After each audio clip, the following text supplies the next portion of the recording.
howdy fellas. So if you've done sourdough for any length of time, you know that when you feed your starter, you have to discard. And it kind of stinks discarding because it kind of feels like you're wasting flour. Well, it's not kind of, you are wasting flour. So I have been trying to find recipes that utilize my discard. That way I'm not just wasting. One of the recipes I found is on King Arthur's website, and it's how to make sourdough crackers, and this is using the discard. So it's pretty simple. Really the biggest hurdle is weight. So we're gonna start with a cup of our sourdough starter. Well, not starter, but discard. And then I have a cup of, their recipe says a cup of white whole wheat flour. I just use their all-purpose flour, that's what I have on hand. And then I'm gonna add a half a teaspoon of salt. I use Redmond salt. They say use flaky sea salt. Again, just using what I have on hand. So I'm gonna do that. And then I'm gonna use 4 tablespoons of butter. A lot of recipes call for unsalted butter, and I'm sure there's a difference, but I usually buy salted butter because I like the taste of it better. So if you have salted butter, don't sweat it, just use it.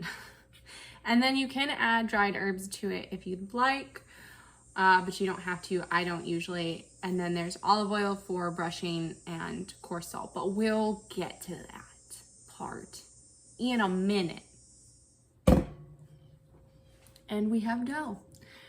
So now you're gonna split it in half, and we're gonna work it into rectangle pieces and then refrigerate for half an hour to 2 hours. It really just depends until your dough is firm. And then we'll shape. So I'm just, honestly, I don't make it super perfect. I just kind of,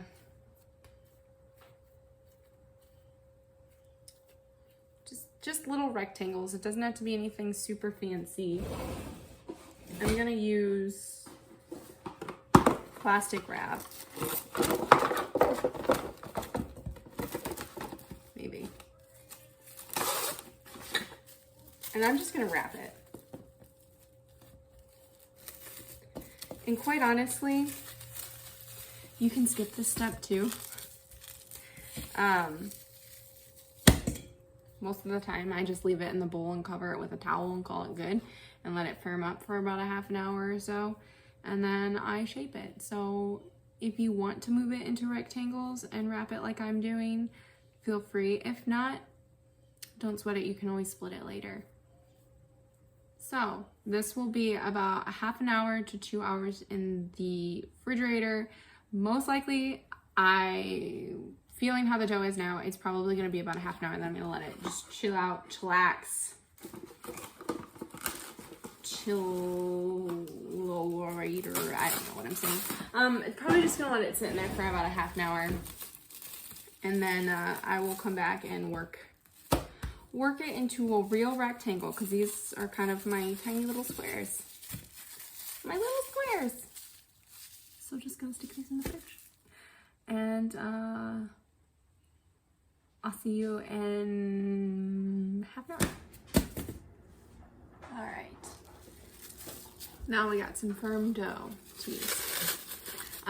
So we're gonna unwrap them first, because rolling that out might be hard. Yeah.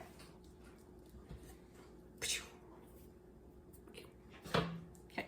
So now I'm just gonna roll it out.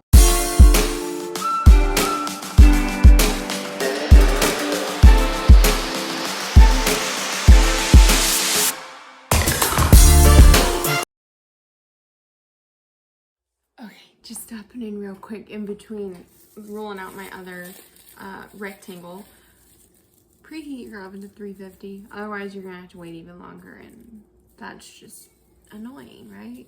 Why don't I give you that information now so it will help you?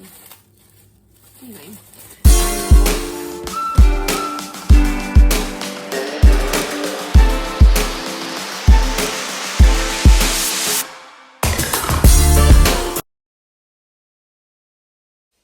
So I have my crackers rolled out.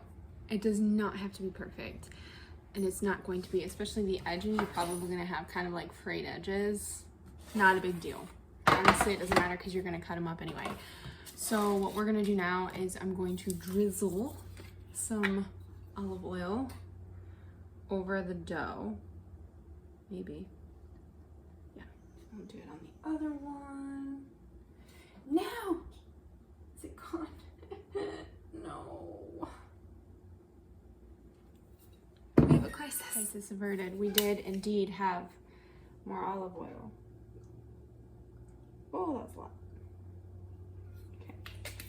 So just drizzle on there to your heart's content. Well, just don't make it sopping wet. That's all I'm saying. All right, I'm taking a brush and I'm just gonna brush it. You can use a fork. I've done that. It doesn't work as well. Or if you have like one of those silicone brush things, I want one of those. I'm sure it's better than this. This is older than dirt. Good Lord. Probably about as old as I am. Anyway, so we're gonna brushy brush. We're gonna add salt too, but I'm going to cut them first. And a pizza cutter is really nice if you have one. We're just gonna cut into like crackers, you know? So however big you want them.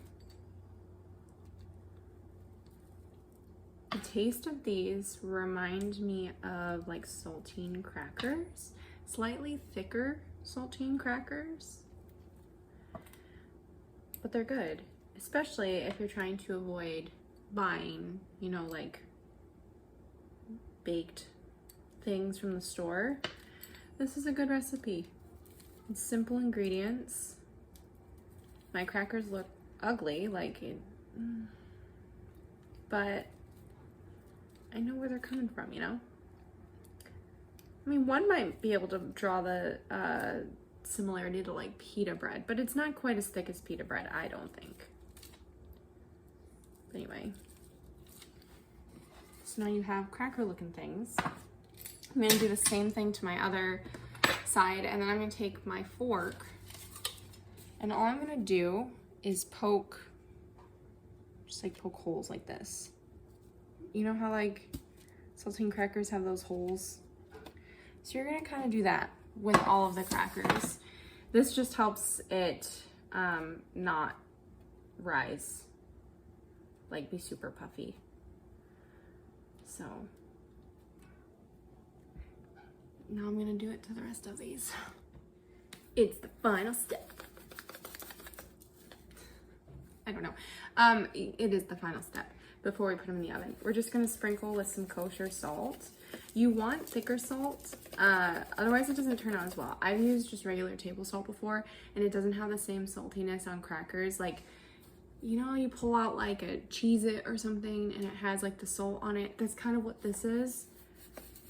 So you don't want to use the thin salt. It just doesn't work as well. So get you some kosher salt. I think this was a couple bucks at Meijer, so, or whatever grocery store, Walmart, Target, so on and so forth. Get you some kosher salt. And then these bad boys are gonna go in the oven at 350 for about 20-25 minutes. Maybe a little bit more, maybe a little bit less, depending on how hot your oven is. I know that kind of sounds dumb considering every oven at 350, but ovens are different. I've learned this. So just kind of watch it. When they start turning like golden brown, then I would say they're done. But again, it could be personal preference. If you like them a little bit softer, you could bake them less. If you want them a little bit more crunchy, you could bake them more. It's up to you. Boo, do you? But these crackers are delicious. So great snack to have with some cheese, a meat stick. You could have them with like soups or chili. It's a great fall food, I'm telling you. Great fall snack right here. So let's get them baked. Hot out of the oven. They are very yummy. I tasted them and they're good. It's a great snack, I'm telling you. And it's a great way to use discard. so that way you're not just wasting it. So happy cracker baking.